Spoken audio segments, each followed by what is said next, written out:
Exit poll में अभी कुछ कहना बहुत जल्दीबाजी है।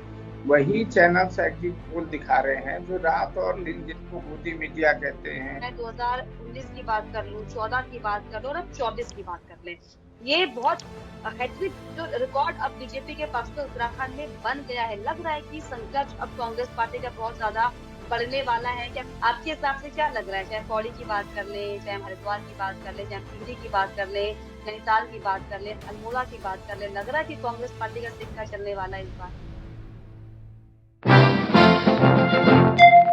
तो लोकसभा का जो रण था वो अगले चरण की मतदान के बाद खत्म हो चुका है और अब जो सबकी निगाहें टिकी हुई है वो इस पर कि अब जो 4 जून को नतीजे आने वाले हैं, आखिर उसमें क्या परिणाम आएंगे। और इसी कड़ी में अगर हम उत्तराखंड का जिक्र कर लें, उत्तराखंड की 5 सीटों पर हालांकि पहले फेज में ही जो है मतदान हो चुका था। अब ऐसे में जो एग्जिट पोल आ रहे हैं, एग्जिट पोल जो आ रहे हैं उसमें पांचों की पांचों सीटों पर जो है बीजेपी क्लीन स्वीप मारते हुए दिखाई पड़ रही है। और इसी कड़ी में इस पर बातचीत करने के मेरे साथ कांग्रेस के वरिष्ठ नेता मथुरा दत्त जोशी जी जुड़ गए हैं। उनसे हम सीधे बातचीत करेंगे। सर, बहुत बहुत स्वागत है आपका और बहुत शुक्रिया सर, आपने समय दिया। बहुत धन्यवाद, शुक्रिया सर। धन्यवाद। मथुरा जी, क्या लग रहा है 4 जून को 5 सीटों पर नतीजे आने वाले हैं, क्या लग रहा है, किस तरह का माहौल? हालांकि आप लोग लगातार ये बातें कर रहे थे कि जो है बीजेपी के खिलाफ ये माहौल है, कांग्रेस के पक्ष में जो है मतदान हो रहा है। क्या देख रहे हैं 4 जून को, किस तरह के समीकरण बन रहे हैं? देखिए, जिस तरह के एग्जिट पोल आए हैं अभी उसमें कुछ भी कहना बहुत जल्दीबाजी होगा।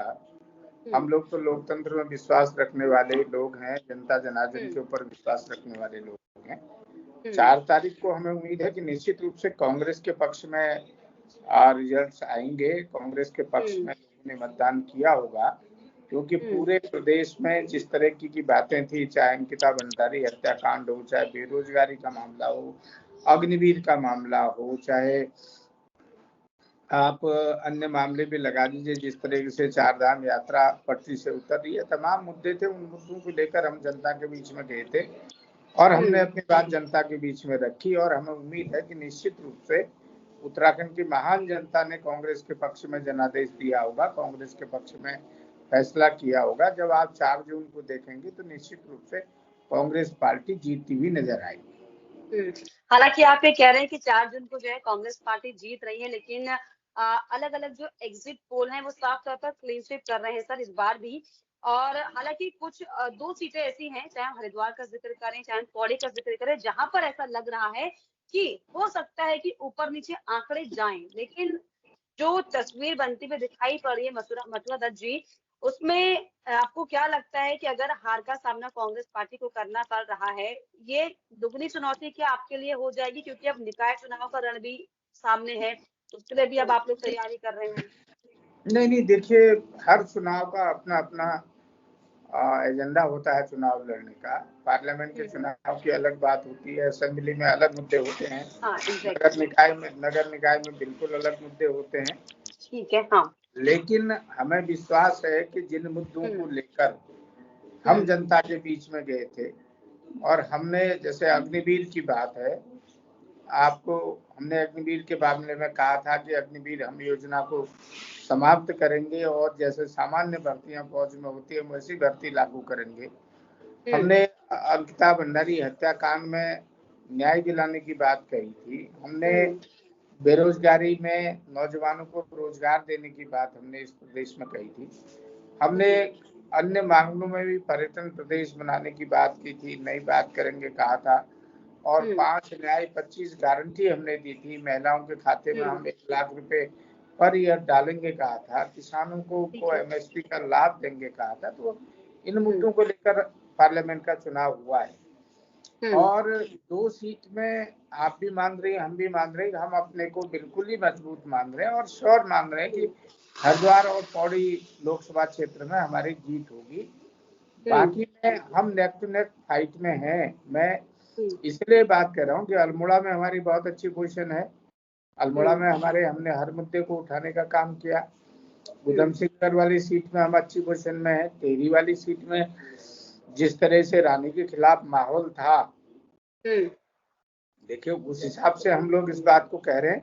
और बाकी तो जनता जनार्दन का फैसला है। जो भी फैसला जनता जनार्दन का आएगा, हम लोकतंत्र में विश्वास करने वाले लोग हैं, हम जनता जनार्दन का फैसला सम्मान स्वीकार करेंगे और हम्म। आगे की रणनीति बनाएंगे। हमने आज तक भी संघर्ष किया है, आगे भी हम संघर्ष की राजनीति को अपनाएंगे।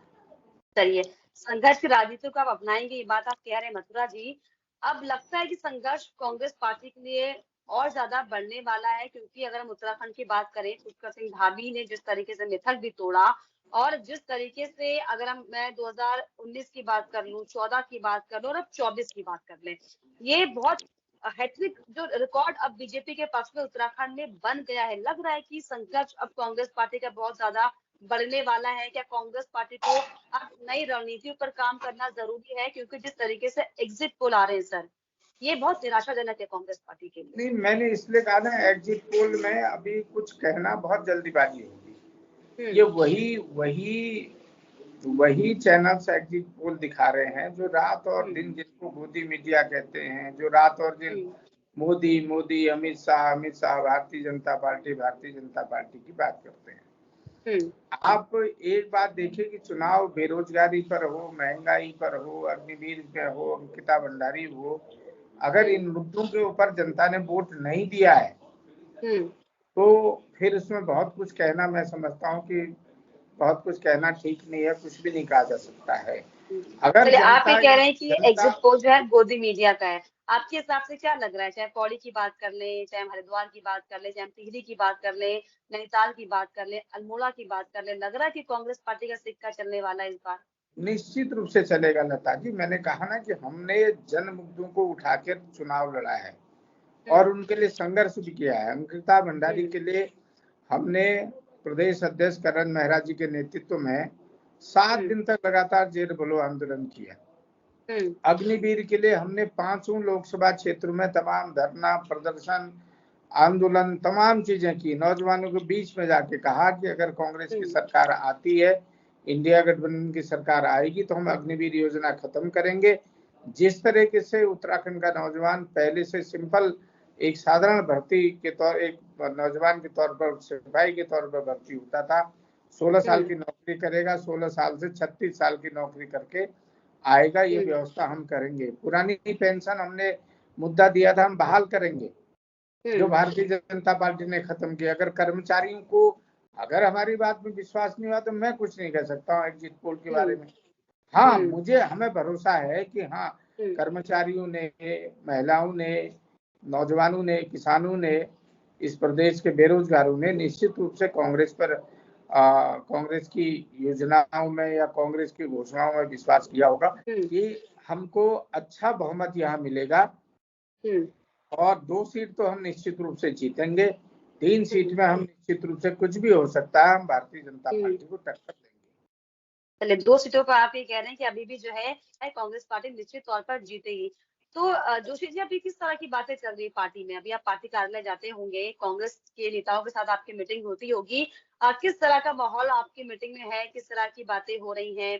चलिए, आप अगर कह रहे हैं कि 2 सीटों पर हम जीत जाएंगे, तो जिन 3 पर हारेंगे, कैसे हार गए, क्या उसका मंथन किया जाएगा? क्या बातें चल रही है? किस तरह का माहौल देखिए, पार्टी का? हर चुनाव में, चुनाव के बाद, रिजल्ट आने के बाद हार जीत का मंथन होता है, चिंतन होता है। आज भी मैं दिन भर कार्यालय में बैठा था। आज भी हम चर्चा कर रहे थे कि हम 5 की 5 सीट जीत रहे हैं। मैंने कहा ना, हमारा बहुत अच्छी, मैंने जिन मुद्दों को लेकर हमने चुनाव लड़ा है, हमको भरोसा है कि उत्तराखंड की महान जनता ने कांग्रेस के पक्ष में मतदान किया होगा।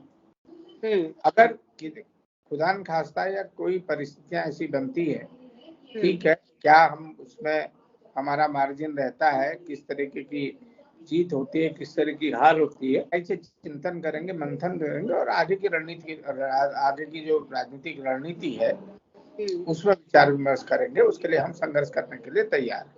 चलिए, अगर 5 की 5 सीटें मान लीजिए हैट्रिक बीजेपी मारती है, तो उसके बाद क्या कांग्रेस पार्टी अपनी जो स्ट्रैटेजी है उस पर कोई बदलाव करेगी? क्या ऐसा विचार किया जा रहा है कि अब एक नया तूफानी कुछ लेकर आते हैं? क्योंकि अब उत्तराखंड का अगर हम जिक्र करें, जिस तरीके से मोदी ट्रेंड जो बदला है 2014 के बाद, कहीं ना कहीं आप इस बात को मानते हैं कि राजनीति का जो ट्रेंड है वो बदल चुका है। तो ऐसे में अब, क्योंकि उत्तराखंड में हम 17 की बात कर लें, 22 की बात कर लें, जो माहौल बदला बीजेपी के पक्ष में, लगता है कि अब कांग्रेस को थोड़ा सा जो है पुराने ढाले से ऊपर उठकर काम करना होगा, थोड़ी कुछ नई स्ट्रैटेजी, मजबूत और कठोर स्ट्रैटेजी बनानी होगी। बदलाव के नहीं, लिए, लोगों के ना, माइंडसेट को बदलने के लिए? निश्चित रूप से देखिए, वर्तमान राजनीतिक परिदृश्य को देखकर कुछ न कुछ परिवर्तन तो करना पड़ेगा, नई स्थिति बनानी पड़ेगी, नई नारों के साथ संघर्ष करना पड़ेगा, जन भावनाओं को उजागर करना पड़ेगा। आप देखिए, मैं कह रहा हूँ ना, इसके बाद भी अगर उत्तराखंड की जनता ने बीजेपी को वोट दिया है, एग्जिट पोल सही निकलते हैं, तो निश्चित रूप से राजनीतिक दल के लोगों को सोचना पड़ेगा, विचार करना पड़ेगा। ये कांग्रेस के लिए नहीं, अन्य अन्य लोगों को भी, अन्य राजनीतिक दलों को भी इस पर विचार विमर्श करना पड़ेगा। चार धाम यात्रा आपके सामने चल रही है, अभी तक 65 लोगों की मृत्यु हो चुकी है, स्वास्थ्य व्यवस्था चरमरा गई है, क्राउड कंट्रोल की कोई व्यवस्था नहीं है, अधिकारी मजे ले रहे हैं। मुख्यमंत्री रोज एक तरफ कहते हैं वीआईपी कल्चर समाप्त करो, दूसरी तरफ केदारनाथ में देखिए थार पहुंचा दी गई है हेलीकॉप्टर से, और वहां थार से लोगों को, वहां जो बेरोजगार लोग हैं, डांडी कांडी और आपका डोली चलाने वाले लोग हैं, उनका क्या होगा, उन गरीब बेरोजगारों का? तो ये पहाड़ों पर ध्यान होना चाहिए। हाँ। जनता के मुद्दे, हमने तो इन मुद्दों को लेकर चुनाव लड़ा। जनता के ये मुद्दे हैं, और जनता के मुद्दे आप ये आश्वस्त कर रहे हैं कि आप लोगों ने जो है जनता के मुद्दे उन तक पहुंचाने की कोशिश भी की। हालांकि अब ये 4 जून को पता चलेगा कि क्या नतीजे होंगे, क्या एक बार फिर से हैट्रिक बीजेपी मारने वाली, या फिर क्या जो समीकरण है वो कांग्रेस के पक्ष में भी आने वाला है। फिलहाल बहुत शुक्रिया मथुरा जोशी जी, आपने समय दिया हमसे बातचीत करने के लिए, हमसे चर्चा करने के लिए।